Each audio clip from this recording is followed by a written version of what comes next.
Good afternoon, ladies and gentlemen. Welcome to another episode of Down in the Valley, brought to you by the Beautiful Game Network, Roughneck Scarves, Icarus FC, and, of course, Natural Beauty Spa. If you guys are tired of the same cookie-cutter jerseys by Nike, Adidas, Puma, etc., etc., etc., and you want something customized for your Sunday League team, your supporters group, or any other group for fundraisers or for use, be sure to give Icarus FC a call. Their stuff is really great. I actually have one. I don't have it with me a la mano right now, but I have the one that the Surge supporters group from the Houston Dynamo created. The materials, lightweight, very comfortable to wear even in the hot Texas heat. And so be sure, if you guys want something like that, be sure to give Icarus FC a call. Now, if you're looking for something a little bit more traditional like scarves, give Roughneck Scarves a call. They are the official scarf supplier of USL, MLS, and NCAA. So if you want a scarf, once again, for your group, be sure to give them a call as well. Check out their website, roughneckscarves.com. And you can check out our podcast and any other USL or MLS podcasts, and even women's soccer. Be sure to go to the Beautiful Game Network's website at bgn.fm You will find not only our podcast, but other podcasts like the USL show, and even the Peel of the Houston Dynamo. And you can also find some articles there as well from throughout the leagues in the United States, soccer top parts of the pyramid. And also check out our website, ditvpodcast.com. Once the season starts, we should start with putting in a lot more content through there. But follow our social media. Follow us on YouTube, or subscribe to our YouTube channel if you haven't done so already. Be sure to follow us on Twitter at Down in the RGV, as well as on Instagram, same username at Down in the RGV, and also like us on Facebook and YouTube on Facebook.com/Down in the RGV. And it's going to be a really interesting episode today. I know it's been a while since we last had a show. But I do want to address something that happened last week before we get started. There was a little bit of drama after last week's show. Basically, what happened, we were talking about a rumor about a potential candidate, and I made the mistake of dismissing the other person in a very disrespectful way, and I know that I was wrong, and I do accept the consequences that come out of it. And on that aspect, like I said, I just want to just say that I don't know how to phrase this correctly in English, but I would just like to say I'm sorry for the phrase that I do use. It's usually not how I present myself. And right off the bat, I know that I must do better. I must be a little bit more professional in that aspect, even if I don't agree with other people's points of view or opinions. They do deserve at least some sort of professionalism and respect in the way that I address them on the show. So, like I said, I do want to say I'm sorry within that aspect. But having said this, let bygones be bygones. Let's go ahead and introduce the guests for our guest for tonight, a recurring guest, I must add. And of course, but first let's start with our co-host. Jacob is back, ladies and gentlemen. Jacob, how are you doing? Doing all right. Looking forward to this show. Should be fun. Sounds good. And of course, we've got our recurring guests from South Texas Border Sports Podcast. We've got Ray Silva. Ray, how are you doing? Hey guys, how are you? Good evening. Hope everything's going well. Back at it for another show with a more interesting topic. Oh, definitely. Oops. Well, that timing wasn't that great. But Ray, it's been a really interesting turn of events in the last couple of days since we were last live. And we'll address something. But I do also, I almost forgot. I do want to also thank our patrons that are supporting us financially. And I do want to give a huge shout out to Harry Austin of San Antonio, Texas. And of course, Jeff Strong from Houston. We want to appreciate your monthly donations. We appreciate your support towards Down in the Valley, not just right now, but since its inception. And since its inception, I can't English today, but thank you so much for supporting us on Patreon. If you guys want to support us financially as well, go to our Patreon page. Find us on Patreon. I think it's patreon.com/down in the RGV. And if you want to support us financially every month, there's 3 levels. Each different level comes with different perks. So pick the level that goes along with your budget. This isn't mandatory. So if you guys want to support us financially, which will allow us to upgrade hardware, software, whatever. We want to make this show one of the best shows to talk about the Toros that there is. But anyways, that's like I said, I thank you all for your support. But you can also support us by giving this stream a like, Be sure to share it with your friends, your family, your grandma. Share it on Facebook, Instagram, Twitter, Tinder, whatever you have. Just share it and let all of your RGVFC fans, buddies know. So that way we can join in on the action, join in the discussion, because we are starting to get closer to the beginning of the USL Championship season. But guys, while we get this set up, what have you thought so far on the news, or should I say lack of RGVFC news? Oh well, I'll take the forefront on this. Sure. We still don't have a coach. Jeff Rueter reported that Wilmer Cabrera is one of the final candidates. What's holding it up remains the mind-boggling question here. Keep that in mind. What is holding it up? Who knows? Who knows what's holding this up? This is where this is like one of the negatives of being independent comes into play. The Toros era 2.0 is commencing, and not that we're off to a slow start, but it's definitely, as Jeffrey Organ said from Texas Soccer Journal said, we're playing right behind the 8 ball as the days keep going by. Jacob, go ahead. And I just feel like this might be one of those things where, oh boy, let's just sit back, be patient. I mean, if they're going to be bringing in a home run hire, okay, fine, surprise me. But I'm not expecting anything less. I mean, the bar is pretty low already. What else can you not do? Jacob, when the announcement for the independence of the Toros started, I'm assuming you had a lot of high hopes. Did that expectation get lower as time went on and no coaching announcement was made? I wouldn't even say about the coaching. Just really what happened seemed to be nothing was going on.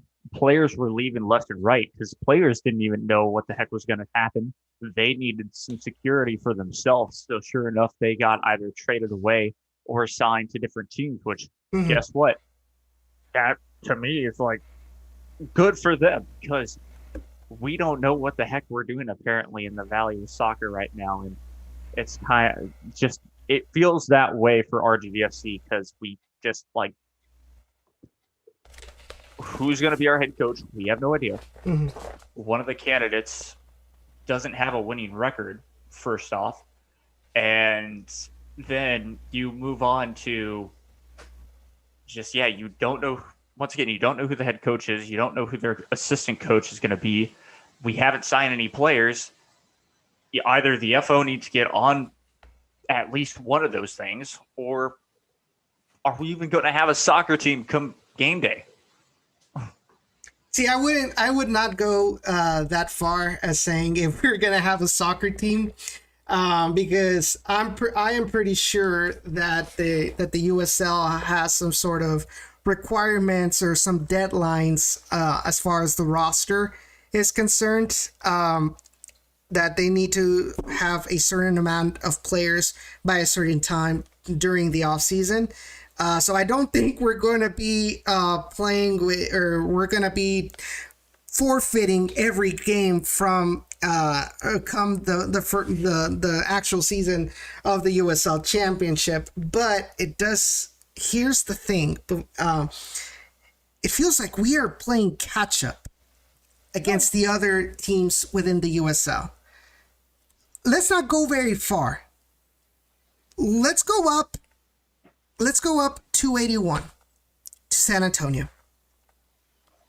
How many players have they announced in the last couple of days? Harry, help us out with this one, with the exact number. But it's a lot of players, and decent players.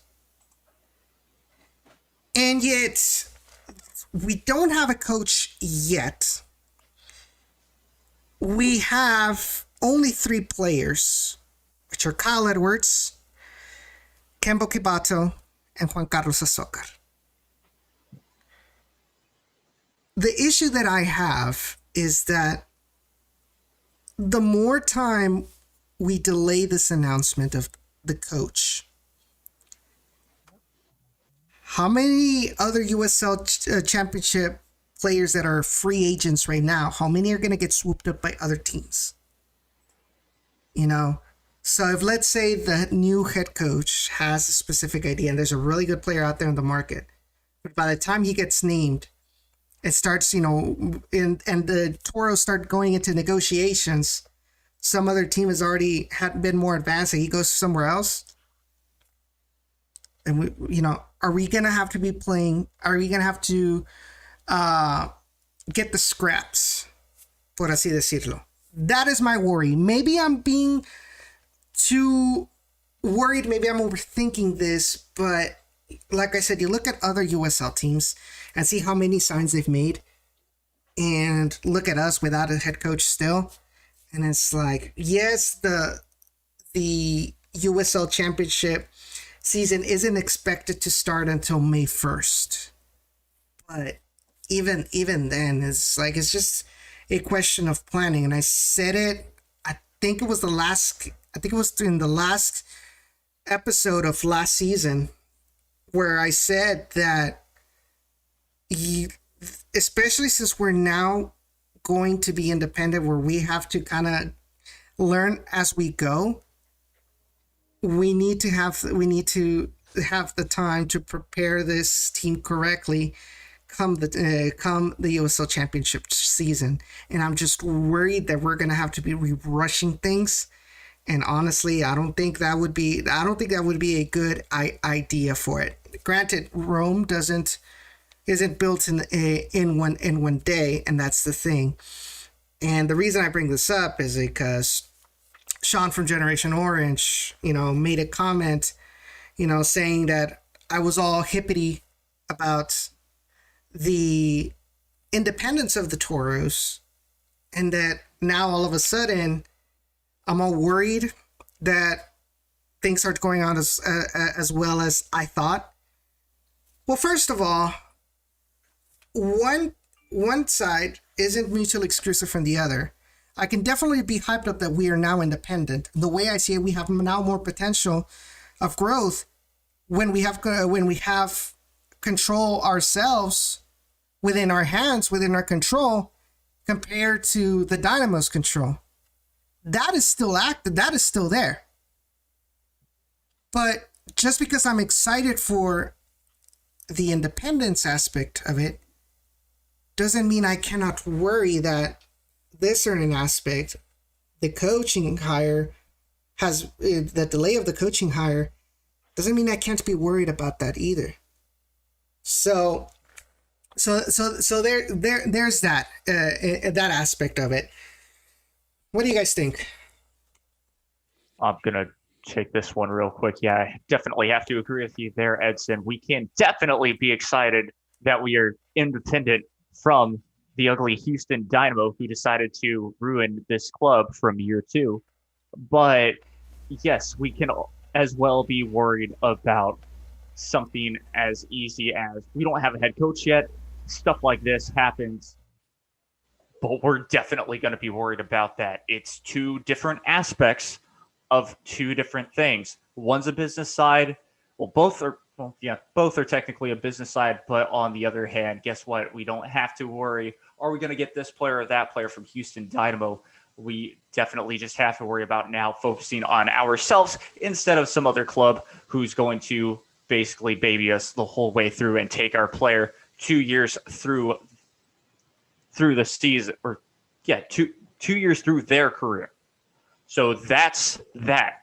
Somebody from a different show trying to call us out on that is pretty dumb. Yes, these are fighting words. Yes, come at me. I don't care. The fact that he did not name me.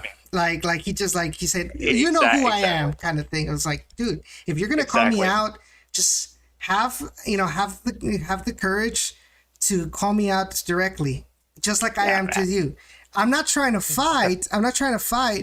But at least have common decency and respect. So if you're going to be talking, or you're going to differ or you're going to say something and criticize me about an opinion I have, might as well say who it is. I don't have a problem with people having different opinions than mine, or but at least have the decency to if you're going to criticize me in front of your own audience, have the decency and the courage to say who it was. That way they can get my side of the story too. And I'm not just talking about Sean. I'm also talking about Pancho from Solo Football RGV. He did the same thing the week after the last show. And like I said, I'm not trying to start a fight, but at least if you're gonna criticize us, at least be man enough to address us directly, or before you even do that, contact. You know where to find me. You know where to find Jacob. You know where to find Ray on social media. Contact us. But don't go acting all high and mighty with your audience, and when they find out about it, not expect any backlash. We're all in this together. Like, we're all covering the teams. Instead of fighting against each other just because we have different opinions, and let's work together. I mean, this is soccer. Everybody has a different analysis of the game, and that's what makes it so beautiful. So instead of trying to stir the pot, why not work together? And that's the thing I take about this whole aspect about it. Yeah, Ray. I'm happy that the club has become independent, but I do bring up what Jeffrey Organ said at the press conference. While it seems like the club is playing behind the 8 ball a little bit with regards to either A, bringing in players, or B, having to find a head coach. This is where we don't want to become speculative media entirely in the entire process, because it would be real easy for me to give a list of potential candidates and not just sit down one, call a bluff, and boom goes dynamite. For me, it would be real easy to put down 2 or 3 names that I would know of. Now, could it be as easy as bringing in a college coach and that has aspirations to do this in a more professional manner? There really is. But let's just go to what has been reported. Jeff Rueter with Coach Cabrera. Now, he's been here before, and the talent that was on that field, I felt, well, technically true, it may have not been his, but put in any other person in charge, any other person that's not Wilmer. Like, let's say your personal favorite, Jacob, Junior Gonzalez. Oh boy. I think he does exactly the same job in the first season. Honestly, I do. Honestly, I don't think he does. All right, so let's go with what we know so far about Wilmer Cabrera. So, Jeff Rueter in The Athletic mentions that Wilmer Cabrera is the finalist, or one of the finalists, for the RGVFC head coaching job. Now, we do know, like Ray mentioned, Wilmer Cabrera was our head coach for the 2016 season. And there's no doubt about it that the 2016 season was the Toro's best season in history. So there's that plus. He knows the area, he knows the fan base, he knows the organization. And those are huge pluses, and the fact that he was able to bring results with a good team. Let's hark back to 2016. This was the first year of this hybrid relationship between the Houston Dynamo and RGVFC. You look at, and I've said it in other shows, in other episodes, analyze the roster of 2016. You've got academy products, you've got veteran players, you've got players from outside of the United States, including Charlie Ward. So you have the best mix of players to be competitive in the USL Championship. And also, and I'm obviously not forgetting the fact that you got some Dynamo loanees as well from it. So you had a very competitive team.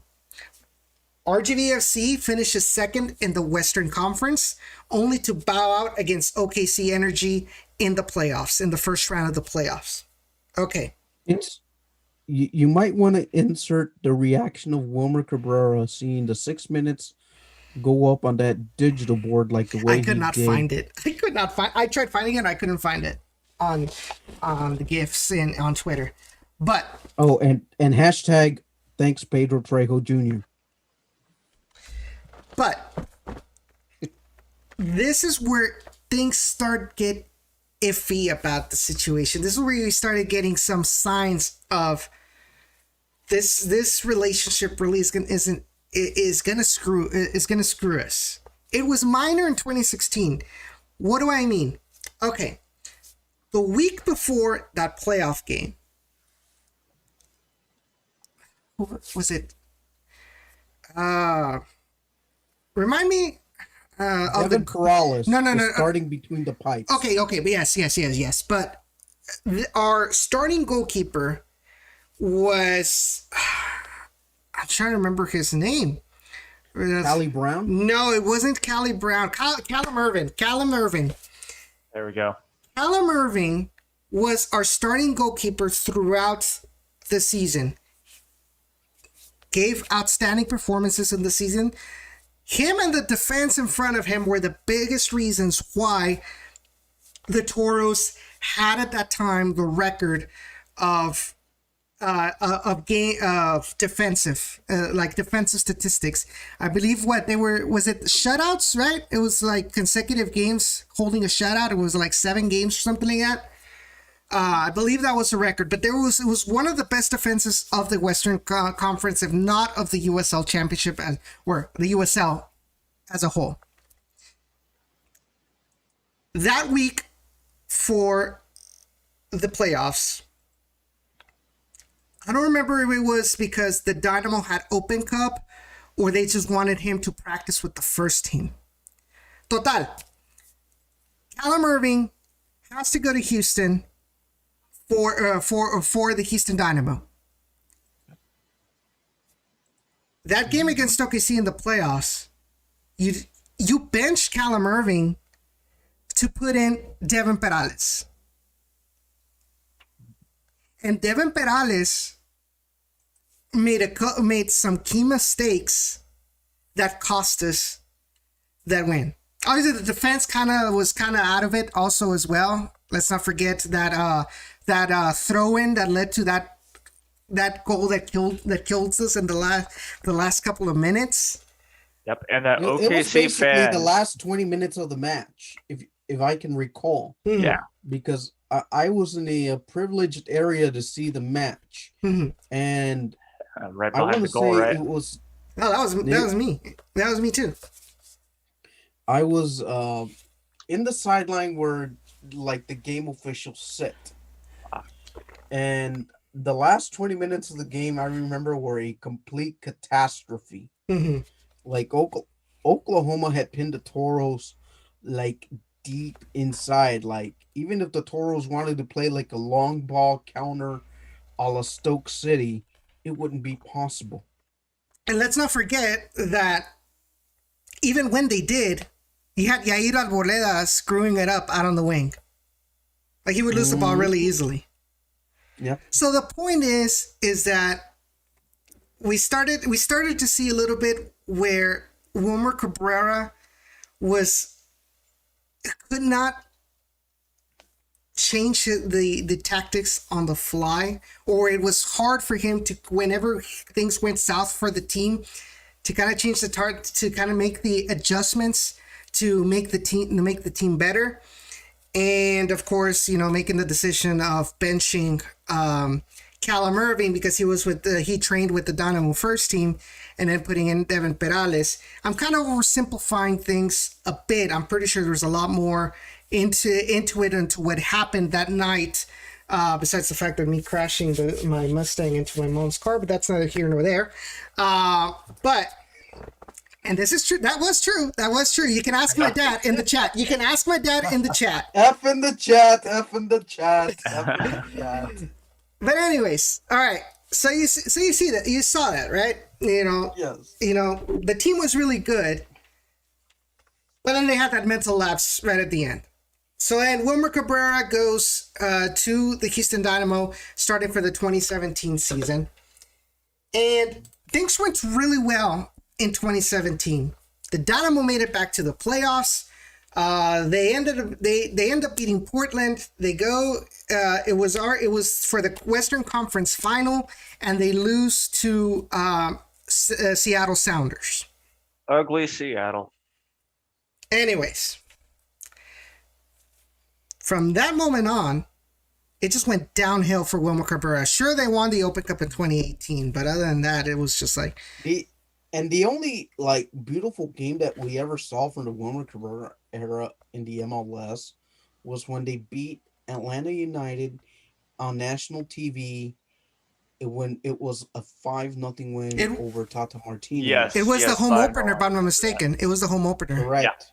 Yeah. But famous call of it's raining goals here at BBVA. Yeah. I believe, yeah. But the issue was, as well as time went on, you started to see a lot more glaring errors from Wilmer Cabrera, or glaring flags of Wilmer Cabrera's tactics. I know I was listening to the BTSI podcast. I'm not sure if you guys heard of it. It's the one with Benny, Icopara, and I forgot who else. So they had actually interviewed, who was it? I think they had interviewed a former player for the Houston Dynamo, Chris Duval. I think it was with the Chris Duval interview, because they had also interviewed another former Dynamo player, and they also talked about Wilmer Cabrera. But one of those two players, they asked him about the worst coach that he had ever played under, and yeah, it was Chris Duval. And he said something along the lines about Wilmer Cabrera, and he went on to attack and analyze the tactics. He said the issue was that that with Wilmer Cabrera, they told me I had to go inside, to defend. I should have it right here. Hold on. Let me play it for y'all. No, I don't want Careless Whisper, please. Come on. Anyways, he said tactically that basically the tactics is like they left the left backs out to dry defensively, and that's what caught us out in the loop. But also, besides the tactics, there were multiple reports right through the end of Wilmer Cabrera's tenure that he had lost the locker room. I remember one specific time. It was after an MLS game, and obviously the Dynamo lost, and he threw his players under the bus in the press conference. Like, he called his defense a bunch of cones, saying the cones could defend better. So when you hear that as a player, I mean, obviously you would say, well, he's being honest, right? But you as a player, you hear that, and you start losing respect for the coach. And so in the end, he gets fired. He goes to Montreal as an interim coach for now Club de Foot Montreal, and then he gets replaced with Thierry Henry. Thierry Henry. So I think in that aspect, at least personally, I'm not really too keen about Wilmer Cabrera because of that aspect. Specifically, the fact that he already has a reputation of not being a player's coach, that players have gone out and they might not be as direct about saying it, but they kind of mention, like, I don't like playing for Wilmer Cabrera for this, and this. And also other things that I have heard straight from some players, and it's like, all I can say is, like, I hope that Wilmer Cabrera has fixed those issues by the time he comes to RGV. Now, don't get me wrong, he might be a less than excellent USL level coach, but like I said, I talked to some people before. How good is that when at the end, when like 1 year or 2 years down the line, no players want to come to RGV because of Wilmer Cabrera, or you start losing because your players have already tuned out Wilmer Cabrera. So. Yeah, and I want to add on this as well, because you brought up a lot of points that I also wanted to bring up too. But this brings me kind of into my segue of what I was thinking about saying yesterday as well, just to get ready for this moment. It's similar to this head coach. I know I brought him up in a tweet, but it's very similar indeed. And people are going to know him as a head coach who lost to their rivals 77-7. Yes, that is Kevin Sumlin. Ouch. The ex-Arizona University head coach who lost to, Arizona State University in that game. But starting back up, it was the Johnny Football era. But that team was kind of built before Kevin Sumlin. All of a sudden, Kevin Sumlin comes in, and he's winning because he's got a great offensive line, defensive line, and a special quarterback named Johnny Manziel, plus good wide receivers. They win the Cotton Bowl. Things are looking up for Texas A&M. Next year, they instead go to the Chick-fil-A Bowl with Johnny Manziel only winning this time, I believe, 8 games in the regular season, or maybe even 7, and still got to that Peach Bowl, which is crazy.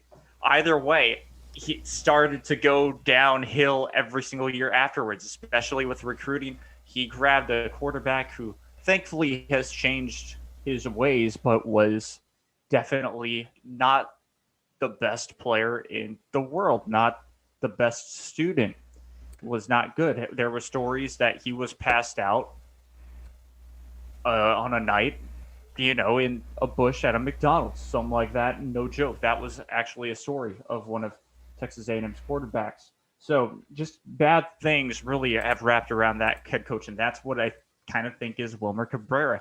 Is that Wilmer Cabrera just seems like he gets this team, but he didn't necessarily make it. And then once the players get to know him in that locker room, they lose respect for the guy, especially what he says on maybe national TV. And so then it just becomes this problem where, just like you said, it's an irk for players to come over to the RGV. Yes, I hope that he fixed his issues just in case he is a head coach. But for now, my opinion, hopefully it can change in time. I believe this man is a fraud of a head coach. I did use that word, but that's what I believe. Those are fighting words. If it's awkward in the media box, oh well. It's just, that's my opinion. So before we go with Ray, let me go ahead and play that particular segment from the BSI podcast. And this is Jaleel Anibaba. I'm sure a lot of Dynamo fans that are right now watching will remember. Hey, Jaleel. So let's see. Actually, before I could do that, I do want to go ahead and Anibaba, class act. Yeah. So let's listen to what he said. Uh, I was, So they're asking him which is the most psychotic coach he's ever played under. I would say my experience with Wilmer was weird. Yeah, it was weird. So You're not alone. yeah, it was weird, you know. So yeah, So he was a psycho. it just How I prefaced it. Actually, to be fair, I forgot about Wilmer when I thought about that question. But when you said Wilmer, I'm like, oh yeah, I could Didn't think of that one. yeah, it was strange. It was a strange experience for me. Okay, Right. we'll let it be. And then this is from Chris Duval. Question number 4. This just came off the top of my head, and I don't know how I want to ask it. Would you rather win the MLS's back tournament? Hold on to me. It's like, but then So if they very pass anti if they pass it press. back to the winger, then Yeah. the 6 is just running back and forth between the two. Yeah, and I this just is stand it. there and watch This it is go it. up. But like this, should I talk about the tactics or like the other stuff that might make me give that answer? I think we've got it. I think we've got your answer. We don't need you to. Yeah. Yeah. Let's just say tactically, like if so the front 3 don't defend, and then the 2 number 6s, like if the ball goes out to the winger defensively, like he doesn't want the outside back going to the winger to defend. He wants the number 6 to run all the way out to defend him. And then I would say, well, then I'm not doing anything. What if they pass the ball to their midfielder where our number 6 should be? Like, well, then the number 6 has to run there. It's like, but then So if very they pass anti it back press. to the winger, then Yeah. the 6 is just running back and forth between the two, and I just stand there and watch him do it. Like, So would you say he's worse tactically than you are at fantasy football, or would you say which? So that was at the end. That was Chris Duval, another former Houston Dynamo player, and this is where I mentioned that he was talking tactically about some of the weaknesses in Wilmer Cabrera's tactics that he employed with the Houston Dynamo. But Ray, let's get your thoughts on the subject.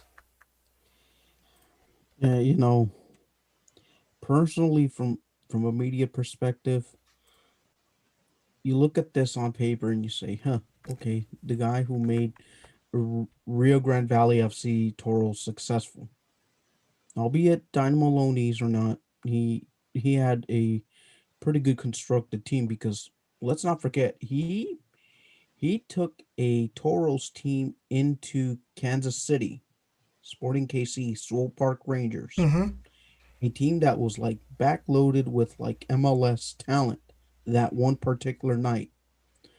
What did he go do? He beat them. He just shredded that team. He shredded that MLS laden team. And then he went on and did the same thing at Portland. Even though it was a draw on the field, like the stats showed, like, hey, this guy, his team dominated the Timbers 2 team, despite that they were also filled up with a few MLS guys on that particular night too. Mm-hmm. So I just think that the MLS for him got in a little too much. I mean, let's not forget too that he was part of the Chivas USA squad. Everyone else left with jobs except for him. Okay. Mm-hmm. That's also another point to take out of this. So to say that Wilmer Cabrera cannot coach at the MLS level, it's kind of not saying that it's an overrated thing, but that's kind of like what the facts are, because he was able to do wonders with Houston for one season, Mm-hmm. and it didn't like necessarily replicate and follow through the year after. Now, what could have been a a second season with the Toros, I think the pressure and the bar would have been pretty high to repeat the same results. He practically would have had the same team, except that the loans would have been a little bit more yo-yo ish. Hmm. And what do I mean by yo-yo ish? That they were going to be constantly coming up and down, up and down, and up and down, and you weren't going to have a straight stability with the team. So that's probably the conclusion that I probably have on Wilmer. For me, it's kind of like an incomplete. Yet I would like to see how he would do now without having to deal with the strengths that the Dynamo would give him. Hmm. So let's take a look at the chat real quick. I want to give a huge shout out, obviously, to Harry, to my dad, to Jorge Pedraza. He says, "En vivo." And Michael just started coming in. Mike, how you doing, man? Well, we're just talking right now about Wilmer Cabrera so far. So you're just in time for that particular discussion. All right. So could you say then that USL would be a perfect place for Wilmer Cabrera to thrive?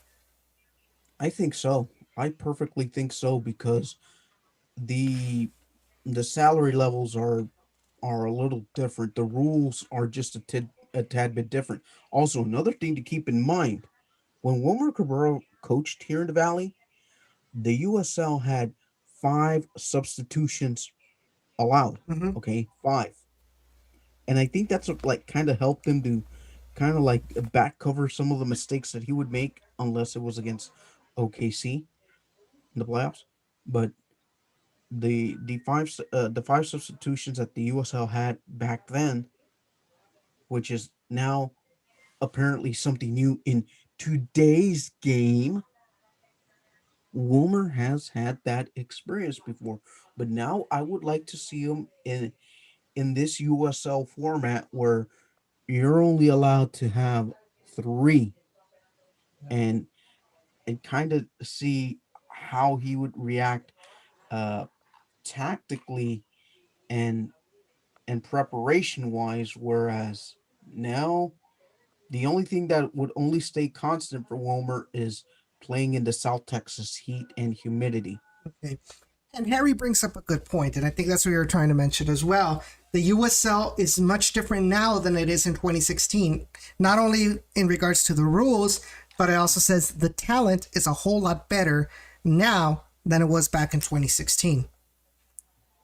That is absolutely right. And if I'm not mistaken, Harry, Wilmer Cabrera's record against San Antonio was 2-0-1 or 3-0-0, something like that. Where Let's not forget that Toros we knocked them out of playoff position in that last game against San Antonio. yeah, the last regular season home game, yes, where they had Frank Tayu. 3-0-1, he says. 3-0-1, yeah. Yeah. 1 draw and 3 wins. And I'll never forget that one where the backup goalie then was Donovan Dowling in one of those games, if I'm not mistaken. Mm-hmm. Shout out to Donovan over in Louisville, Kentucky. But I do remember that when Devin Perales like wasn't necessarily available. Guess what? Donovan Dowling, you're going to be our emergency keeper or backup keeper. And it did happen in more than one occasion because I do remember having my chats with Coach Dowling about this. But going back to Wilmer, yes, the USL has evolved for the better of its game to hopefully one day gain FIFA status. Mm-hmm. Because remember, I think the USL is like one of those leagues in the world that doesn't have the FIFA status, even though they're compliant in so many aspects, but yet the way they play under that MLS calendar, it kind of just keeps them off that balance. But in all, I would love to see how Wilmer does it in this uh, revolutionized USL, and how he does in this new look, or not so much new look, but revitalized USL soccer campaigns. Now that back then you didn't also have a League One, you just had a straight up the USL League Two, what it is today. Mhm. That's also another thing, that you didn't have a League One to fend off. You had the NASL, but that was like in its dying stages. Yeah. So So if Wilmer Cabrera is announced as the head coach for RGVFC, what are y'all's expectations? And by the way, guys, we are opening up the phone lines. So if anybody that's watching, we're opening up the phone lines. If you guys want to give your opinions, but just give us a couple of minutes so that everybody can give their opinions on the matter first within the show. Whoever wants to take it. I don't have a very high bar, even if it is. I don't have a very high bar, even if it is Wilmer or someone else.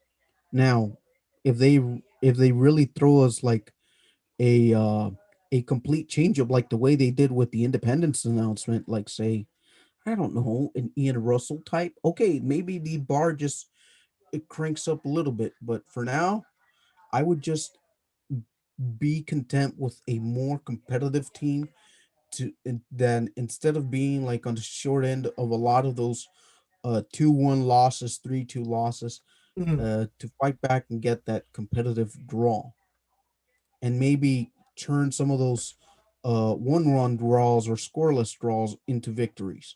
Not a whole lot, but just maybe like a third, like chunk that portion off by like a third, and be like within the final weeks of the regular season and still like fighting for a really good potential shot, not a long shot looking to get back in, like be like really in the mix, that type of competitiveness.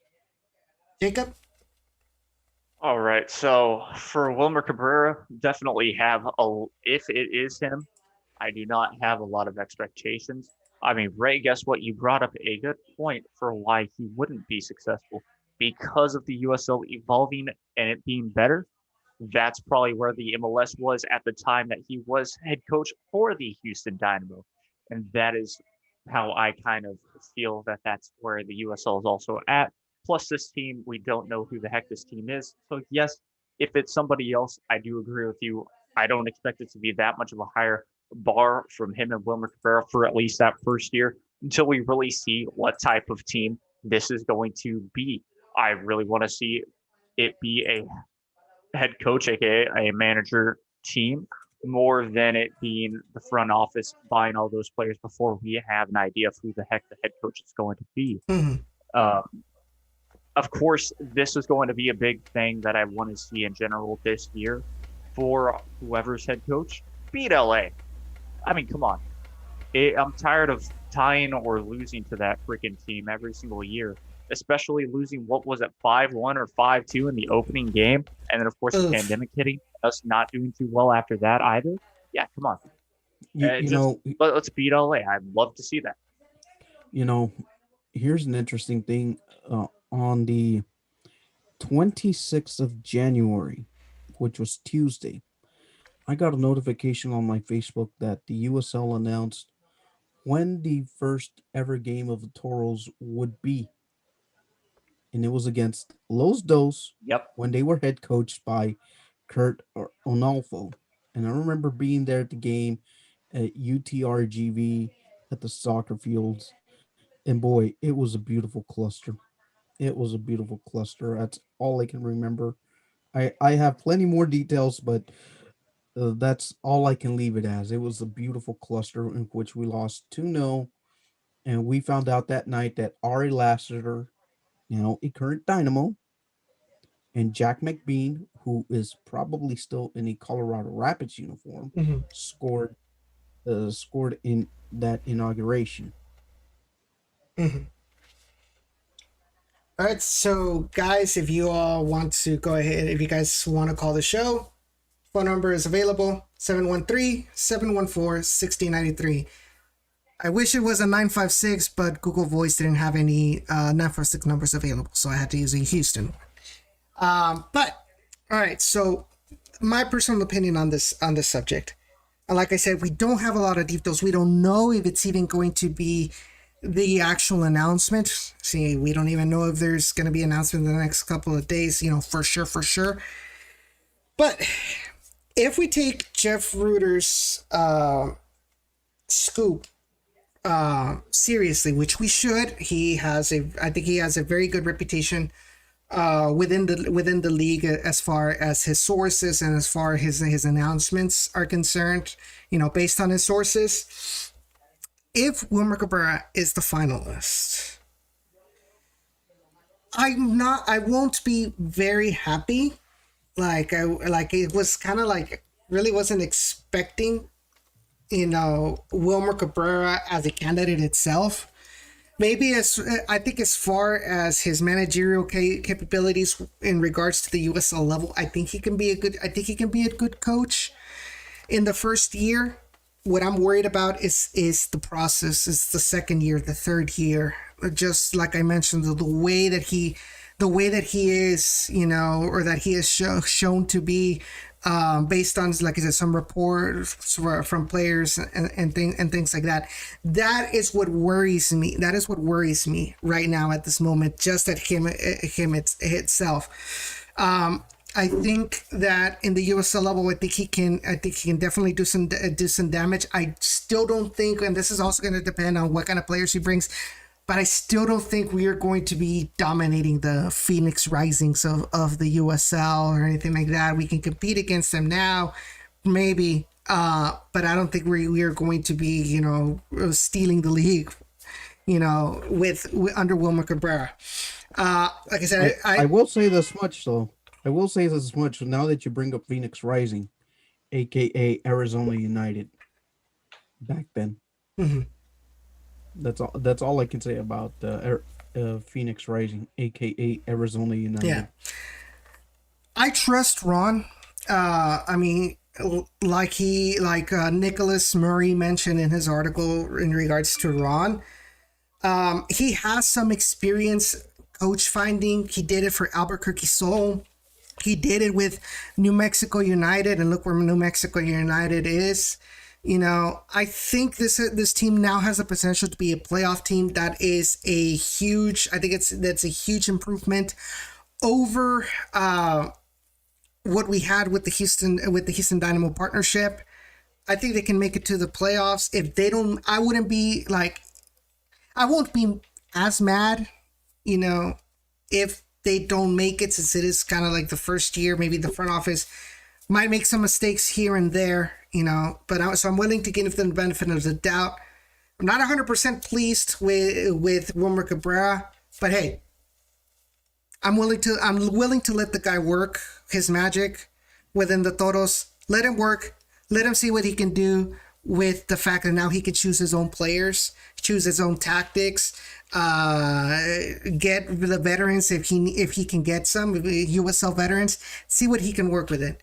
At the end of the day, whoever's going to be the coach, let's let him work. Let's let him work at least this first year, and see what he can bring to the table. See if whatever they do in year one, they can improve it in year two. Once you see in year two that it's kind of like going downhill, then we can kind of raise some questions later. Obviously, we can also raise questions now, in a game-by-game basis, to say, where you don't agree with this specific substitution, or you don't agree with this specific tactic against this specific team. All of that is very valuable, and I can assure you that I will be doing that. But it's going to give the benefit of the doubt of whoever it is going to be. There will be a time to kind of raise questions and ask for their heads off, but let them work. Let them work for this particular time. I guess what we're not pleased with right now is the amount of time that it's being taken to find that ideal candidate. Mm-hmm. And if Rueter's guess happens to be spot on, well, then so be it. Mm-hmm. So what I have been told is there was a long list of candidates. When the search happened, I don't know. I know Sean was mentioning like, whoa, why did they wait until the signature was fresh on the contract for the independents? I don't think they waited that long. From what I've been told, and the number of potential candidates that they started with, on the list, which was extensive. So I think this kind of started a little bit before the independence, because this is what happened. It was like just a little bit over a month away. You cannot really interview 60 candidates, make reductions to that short list, and then in 1 month. So this has to have been a process from that started before. So Sean, you can stop worrying about that. I'm pretty sure that's the way it happened. All right. Now we're at the final stages. Hopefully within this week, we can finally get an announcement of who it's going to be, and then we can start finally seeing the players that they're going to get, and then kind of make assumptions how this team is going to perform in the USL Championship. But let's take some questions from the audience at this moment, because I think we're pretty much almost done. So, by the way, y'all can still, like I said, y'all can still call this one. Y'all can still call if you guys want to give your hot takes, if you guys want to give your opinions. The forum is yours. Remember, this show is for you guys as well. It's not just to hear us talking. This is for y'all to give your opinions as well. I will let y'all know, RGVFC front office does listen to the show, so your voice is heard. So if you guys want to say anything, this is the perfect opportunity to do so. But anyway, all right. So Harry says, my question is, there is still an affiliation with the Houston Dynamo, limited, but there still kind of is. He says, with Wilmer as head coach, does that impact it as well?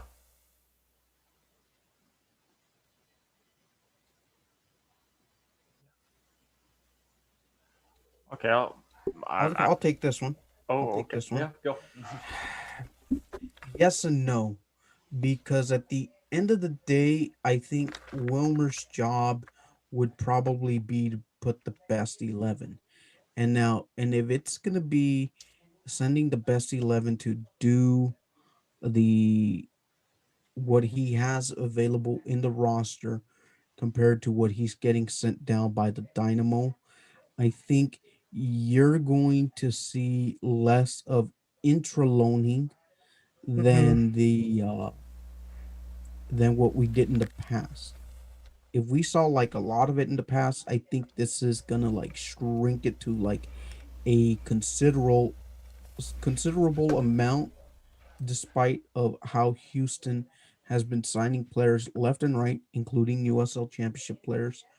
That may not even do a nick or dent.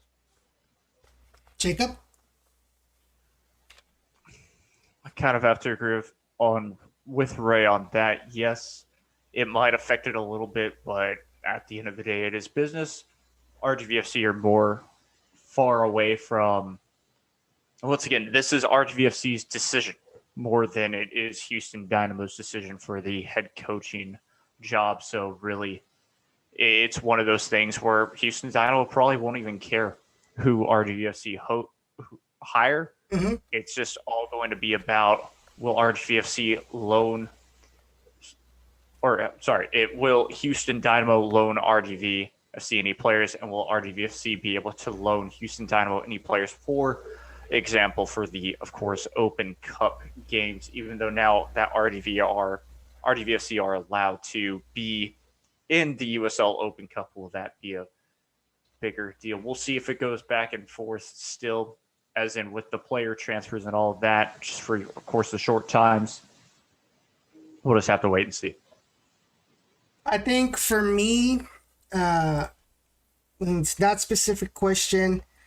You have to remember, guys, Ron Patel did mention right off the bat during the press conference of the announcement, Ray, you were there, where he mentions that now the Dynamo control the technical aspect, which means they can control their formation, they can control the players, but there will still be some sort of loans happening but it will be more along the lines of, let's say, for example, from last season, you had San Antonio with Minnesota United, with Dane St. Clair, the keeper for San Antonio, that started with San Antonio, then played the MLS playoffs with Minnesota United.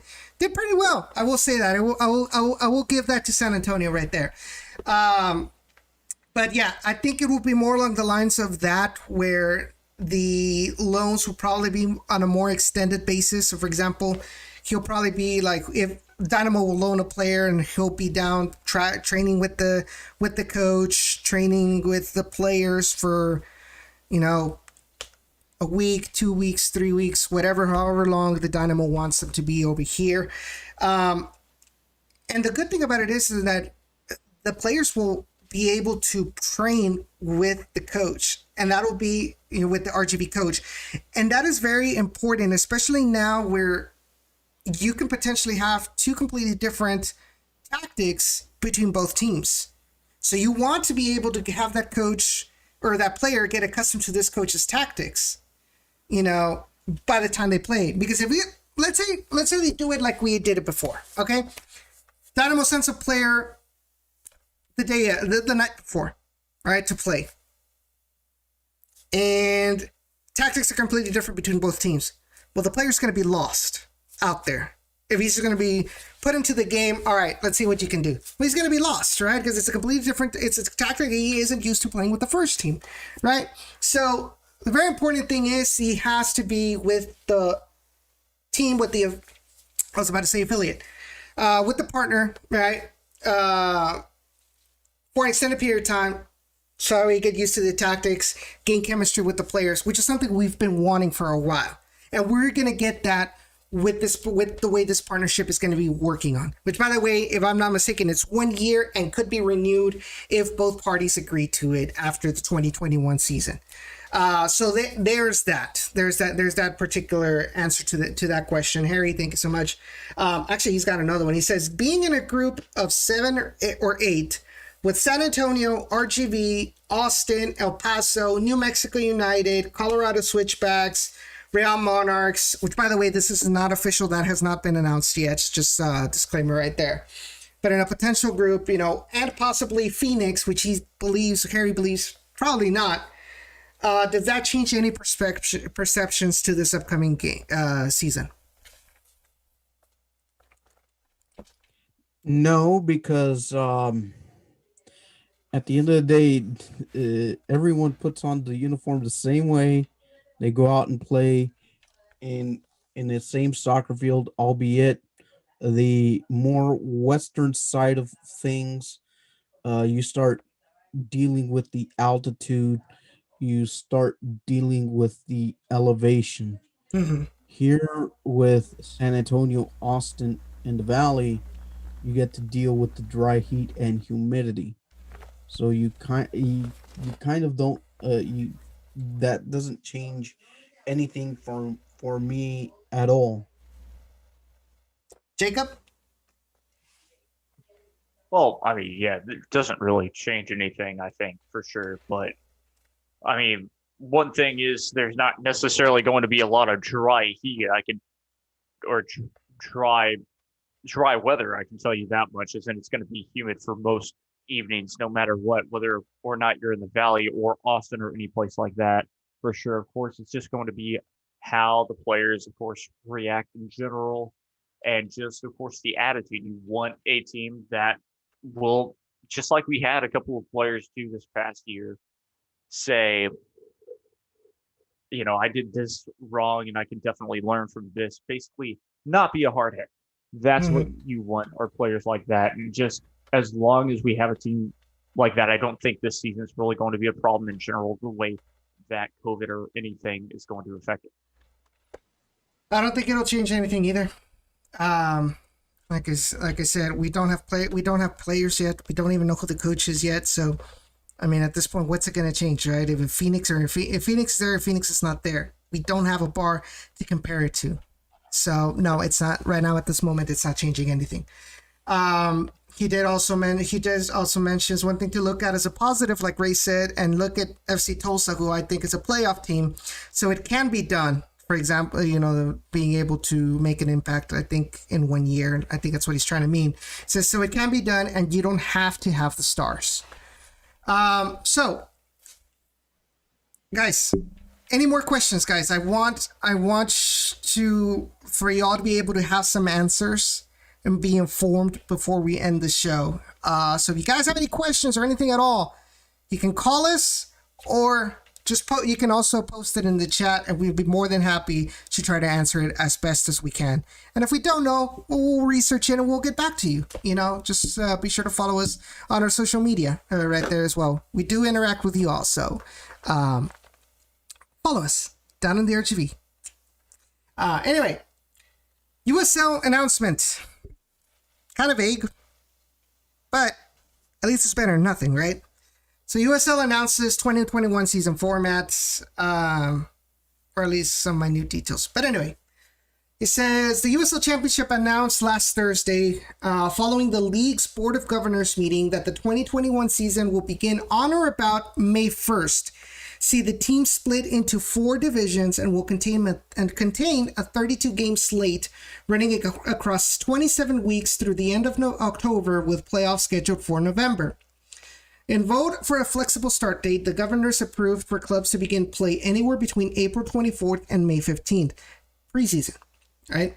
Further announcements on scheduling, divisional alignment, and playoff structure will be made in the coming months, and the league will continue to monitor the ongoing COVID-19 crises in the event that alterations to the format need to be made. So nothing is really official yet. It's just, just the general aspect of 4 divisions, 8 teams within each division, and the general the general range of the dates where they really want the 2021 season to happen.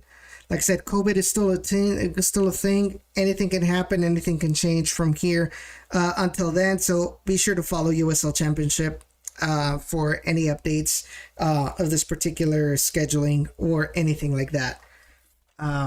Or even Jeff Rueter, who I like to give him the hashtag of Lord USL Leaker. He's pretty much spot on a lot of those announcements. Yeah, which is why we need to take this particular rumor more seriously than the last one. That's all I'm going to say. All right, so Mike says, that's what sucks. We are falling behind Gacho. I definitely agree with you on that. Right now, it's at this point, it's the time to play catch up. Although, there is no also, we have to get something done by the time we start preseason. This coach needs to have an idea, because it's not just about players. It's not just about getting players. It's about getting coaching staff. It's about getting, all of that squared away before the players even step foot into the Rio Grande Valley, before they come and they start preparing for the off season. We need all of that. Not only that, but there's also that level of quarantine that they may have to do imposed by the league as well. Which we don't know the details of yet, but I'm pretty sure that will be established, especially now that there is a potential CBA going to that is being discussed right now between the league and the USLPA. I'm pretty sure that those kind of limitations, if it's not going to be in the actual CBA, they're going to do it like last year, where it's a separate discussion between the league and the Players Association in regards what the USL needs to do in order to maintain a safe environment for the players throughout playing in this pandemic. All right. So one other question from Mike. He says, who can you guys see Wilmer bringing in as far as players or coaching staff? Well, I'm going to take this one first. Sure. Yeah, I really have. Honestly, don't necessarily know, because, there's like we've said before, there's so many players that are still free agents, at least right now, with, an opportunity to head over to, the USL and play for Wilmer Cabrera. Of course, he's got a couple of players, I bet you, in mind for his as coaching staff. We probably see a lot of the coaches that have stayed with him, if I had to guess. throughout, of course, this whole thing, like who was with him with Houston Dynamo that he basically brought over from RGVFC and before then as well. He's got his own idea of them. I don't necessarily know who it would be for players or anything like that, but yes, he does. That is, I guess, a little bit of a positive of bringing him on as a head coach, is just because he's got a little bit of what he thinks of. And then, of course, going back the other way for anybody else, they probably have an idea, but I definitely don't necessarily know off the top of my head who he would bring in, but somebody that he definitely has a clue of, or basically has been really good with beforehand, we'll probably bring on. I would like to give my 2 cents on that question. For me, if it was Wilmer coming back, one of the coaches that he did have at least down here when he was with the Toros, he had Donovan Dowling as his goalkeeping coach.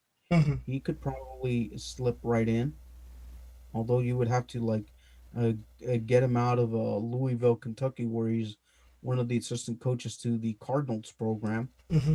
And then there is point B. Lovely Carson Mark from the Beautiful Game Network tossed out the idea of bringing back Gerson and Junior Gonzalez.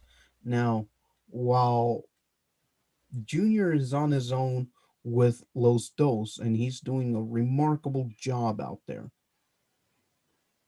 personally, I would not mind seeing Gerson back as an assistant coach. Will it happen? Probably not. Yeah. I just want to add on to why he probably wouldn't accept it, is because it's kind of a kick in the gut. You get fired from this club, and then all of a sudden you're the assistant coach. To be fair, it was the Dynamo. It was the Dynamo. Well, yes, okay. Yes, the Dynamo, but still, like, coming back, I don't think it would just feel right in general. Appropriate or right. Yeah. Yeah, but you may have a point there. All right. What I can assume, I don't know specific players, but I can assume that if Wilmer Cabrera is the coach, he's going to go with his trusty 4-2-3-1. So he will probably get players that are already used to that 4-2-3-1 formation. And that's really much all I can say about that. That's what we normally saw with him with the Toros, if I'm not mistaken. I think 2016 is kind of a little bit within the shadows for me, but we saw that a lot with the Houston Dynamo. And we saw that a lot with the Toros while Wilmer Cabrera was the Dynamo head coach.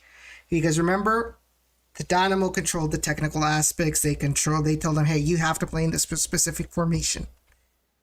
And we saw that a lot with the Toros, 4-2-3-1 formation. So I think that's what we can expect. Those are the kind of players that we might try and get. Could we see a Morrow type of player? Could we see an Elise type of player? Maybe more of a Mauro type. Maybe more of a Mauro type than an Albert Elise. Elise was never in the Valley, but Mauro for sure. No. What I'm not saying bring in those players, but those characteristics, like players of those characteristics. Exactly. What we could see more of a Mauro characteristics more than an Albert characteristics is what I was gearing my response towards. Okay. But it will be interesting to see. First of all, who's gonna get the job, and then we'll see what kind of players are in. But like I said, if it is Wilmer, I can put my bets. I can put in my bets that it'll probably be a 4-2-3-1 formation. That's what we can expect. So Valley J, and this one is gonna be for you, Ray. Have you guys heard of NISA? Do you think a group would ever consider to form a team for that league here in the RGV in order to have a team not owned by another club? No, because they operate under different they operate very differently, and then plus it's a Division 3, so the standards aren't up to what USLs are in terms of operational wise. Now, if you're looking at it from a financially from a financial point, chances are always there, but it would have to be another group. Yeah, but I don't think It would have to be another group like completely different than what we have. I know. right I think now. that's what he's trying to say. Like, would it be a possibility for another completely different group create another professional team in the Rio Grande? Or I'm not sure what NIS, if it's NISA is pro or semi-pro. So you can correct they're me. pro. They play pro. They play Division 3 format. Okay, but do you see another group attempting to make a team, maybe not specifically NISA, but in another division lower than USL Championship, where they don't have? There's already been that tried. Hello, FC Brownsville Coyotes, wherever you may be listening to us, I say hello to you. You guys played a season in the NPSL over at Brownsville Sports Park. And then at midseason, you guys wanted to jump to the USPL. There was rumblings of that, but none of that ever came to fruit. And that kind of goes against them with the fact that, sure, they made a lot of noise when they first organized the FC Brownsville Coyotes. Then after that, didn't hear anything. And the fact that in fact, I even think that there was a group, if I can recall correctly, Gerson Echeverry was able to put some alternative team with fringe Toros players and some academy players to go play them in Brownsville in the artificial turf. And if I can recall correctly, Cesar was there at that game in Brownsville. You remember the score? I don't remember the score. No, I don't. All I remember is that Gerson was able to put a fringe Toro squad together, mixed in with some fringe players and academy players to go play that team in Brownsville. Mm-hmm. And that it was led by some of the assistant coaches of UT RGV men's soccer. Mm-hmm. So don't worry, it's been tried before at lower levels. It just wasn't very successful. And yet they are trying to give it another go again in the summer, if COVID permits. Mm-hmm. And then Mike says, Ron said players will love to play for this coach. I wonder who. Yeah, there is record. There is record of Ron saying that. Yeah. It's on record. There's the receipts. But we'll see what happens in regards to a potential announcement. Now, I really hope it is this week. I mean, let's not forget. I mean, December 23rd. Okay, December 23rd. Let's not forget. The 23rd was on a Wednesday. Now, I just hope it doesn't become a traditional 5 p.m. news dump type of thing. I really hope it isn't. That's the only thing I'm also hoping for with this head coaching announcement. I hope it's kind of like a let's swallow our lunch type of news dump where it's 1 p.m., it drops, and voila. Mm-hmm. We are burning up Twitter like GameStop did. Oh, no, wait, too soon. Hey, BB to the moon! BB to the moon! That was amazing. I love it. I love screwing with, those people because it's dumb. But of course, that's a totally different topic. But I absolutely enjoyed it and loved that chaos that it created. And now Robin Hood is under fire, and that is awesome because, apps like that just, don't need to exist. I mean, come on, AOC, and now apparently, yes, a person on the right side as well is saying is agreeing with AOC. That's amazing. Multiple, but exactly. This is amazing times that we're living in right now. This is real democracy. It is fantastic. I know this sounds stupid, but like, guess what? That's so true. Hey, Ray mentioned GameStop, and it spiked up from there. But all I gotta say, you said it as well, Rob Patel, with that quote saying that players will enjoy playing for him. Well, then that might take Wilmer's name out of it, just because we heard players did not enjoy playing with his tactics. To be fair, hey, at the moment he said it, they were still at a short list of multiple coaches. So he didn't necessarily say all coaches had players that they were willing to play for it. Yeah. So there's that little loophole right there. But like I say, this is all speculation. Like this, I think this whole episode has been all speculation about it. But even speculation is pretty fun. Not the speculation that Jacob was talking about in regards to the stock market and shorting. That's bad speculation, but like good speculation of soccer, like trying to figure out, okay, how will this work? It gets your creative juices flowing and it gets people together. Yeah. But like I said, it's all speculation. We have to wait until the official announcement is made, whenever it is. Like I said, I'm a little bit let down by the timing, but at the end of the day, I trust Ron will make the right decision. But if he doesn't, well, I'm not gonna bash the guy, obviously, but questions will be asked. We'll just basically say why. Why are you making us wait, dude? Well, and even that, like, for example, let's say whoever gets chosen as the coach doesn't pan out. It's like, well, what did you see from him? And when you were interviewing everybody, like, what set him? In fact, I think that should be a question that should be asked. If I don't make it to the press conference, I think that's a question that should be asked. What set the chosen coach apart from the rest? Is it his tactics, the way he handles players, or what was it that set him apart from the rest?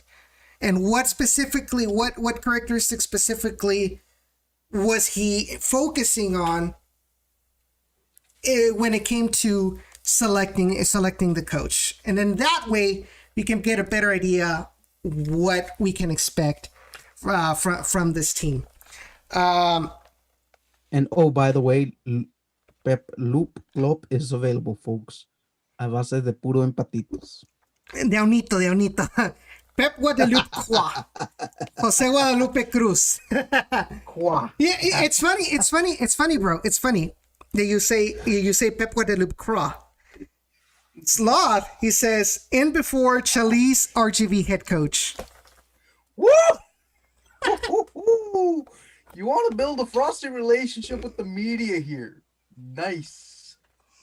All right, and then Valley J, in regards to the question that he asked, he said, yeah, I just think that ever since the Wilmer Cabrera days, the club was somewhat letting down the fans. If the possibility of forming a team owned by a group or even the fans, they would enjoy the team more.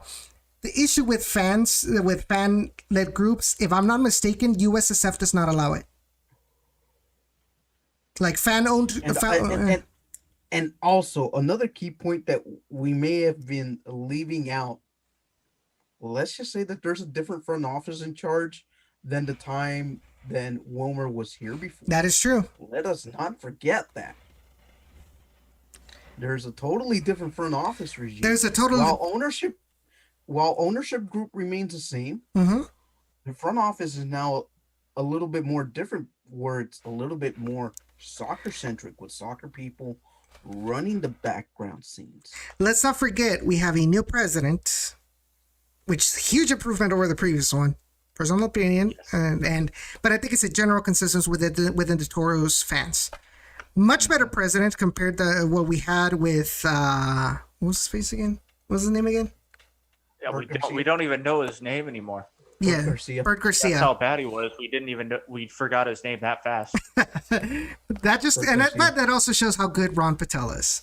But anyway, exactly. But okay, so Ron Patel, right off the bat when he comes in, he starts changing the general culture within the front office. He makes changes within the marketing department, making the marketing a lot more catered to proficient and catered to the RGVFC citizens, right? He's doing a lot of marketing that is specific to the Valley. He's making sure he's listening to the fans of the Rio Grande Valley, catering to them, making sure that they feel that this team is the Valley's. And we've seen some of those changes, and I think it's making some sort of improvement. But the thing about it is, and I've said it before in other shows, it doesn't matter how good your marketing is, but if you don't back it up on the field, then what good is it? What good is it to have, the best amenities in the stadium when the product in the field is bad? So that's the missing piece of this puzzle right there. If they can make positive changes with the product on the field, if they could start winning, if they can start making it to playoffs consistently, then yes, amazing. The fans will start to coming back.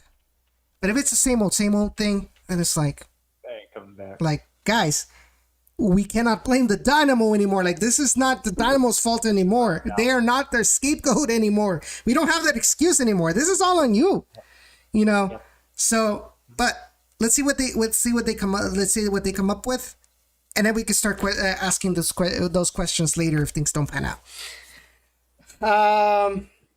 It says, so in theory, the club should be performing better than when they were playing in the UTRGV fields, but the results in the last couple of seasons haven't proven it. The thing is, it wasn't the fields that were the problem. It wasn't the stadium that was the problem. It was the fact that the Dynamo, all they cared about was themselves. It was like, what does RGV give for me? Taking away the players, even if it's in the middle of the season, the low knees that were brought down, a lot of them didn't even care. Like they didn't play their hearts out when they played here. Why? Because they were protecting themselves. I don't want to get injured, because it happened with Memo once. So it's Mayor. Yeah, well, Mayor with his red cards doesn't help either. But also, the fact of the matter is the talent just wasn't there. But who was the one that brought that talent?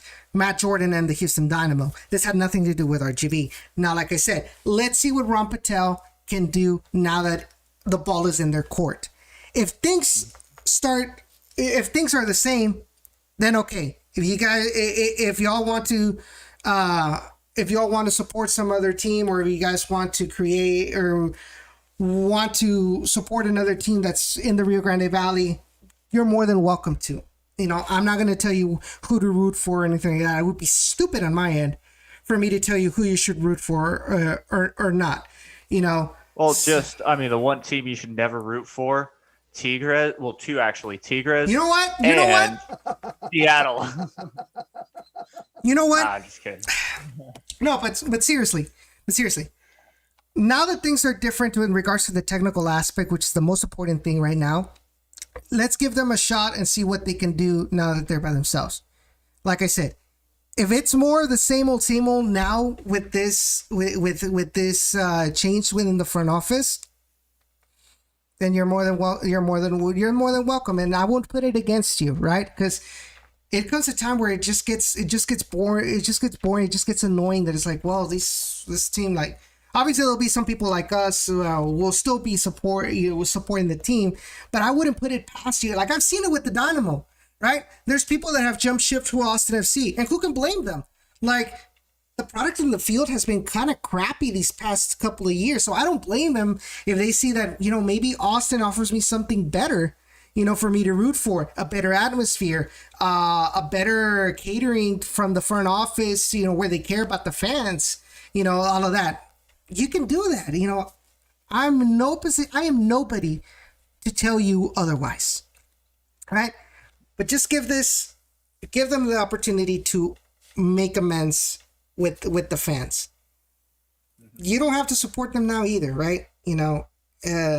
If you think that, well, there's something salvageable about it, doesn't matter. You will still be welcome here, and talk about soccer on the show. Don't think otherwise. Everybody is welcome here, whether you support the Toros. We have a San Antonio fan who's a fan of the show, right? So we welcome you all with open arms, right? Because at the end of the day, it's soccer talk. We are all soccer fans, one way or another. We should unite together. We should be a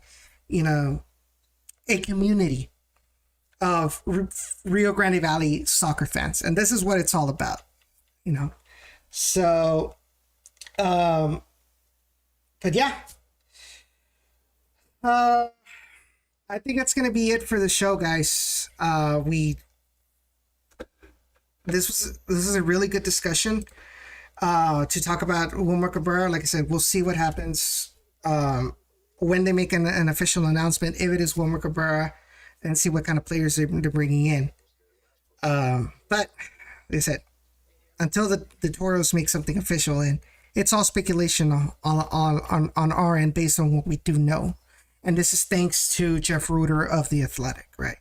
So, but guys, thank you guys for all of your support. If you guys missed any part of the show, the video archive will be available on YouTube right after we finish the live show. You can go back, you can watch it, or you can wait for the audio version of the podcast. And I think you should be able to see them. Is it this one? Yeah, this one. So right down there, you have some of the platforms that we are available on as a podcast.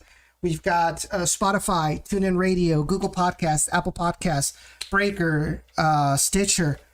You can tune in, when you're driving to and from work or to and from school. No, they're probably still doing from home for the most part. But like if you have some free time and you want to go look back, you want to listen to the show again, you can watch it on those podcasts as well. And follow us on our social media. YouTube, obviously subscribe to us if you haven't done so already. If you're new, give it a like, share it. Follow us on Twitter, follow us on Facebook, follow us on Instagram at Down in the RGV. And Ray, Jacob, where can they find you at? Okay, yeah. On Twitter, Jacob Young. On Twitter, it's Jacob Young 456. You should really make it 956. If I can change it, I'll try. But Twitter's very confusing with that aspect. What else? Oh yeah, YouTube. I guess maybe if you want, I'll post interviews there. Tip of Texas Sports Network.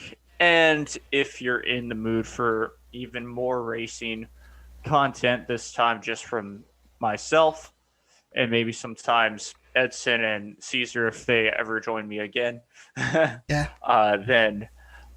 the Overreacted Gamer on Twitch. And that's it. Right? Well, you can find me on my podcast on anchor.fm/STBS.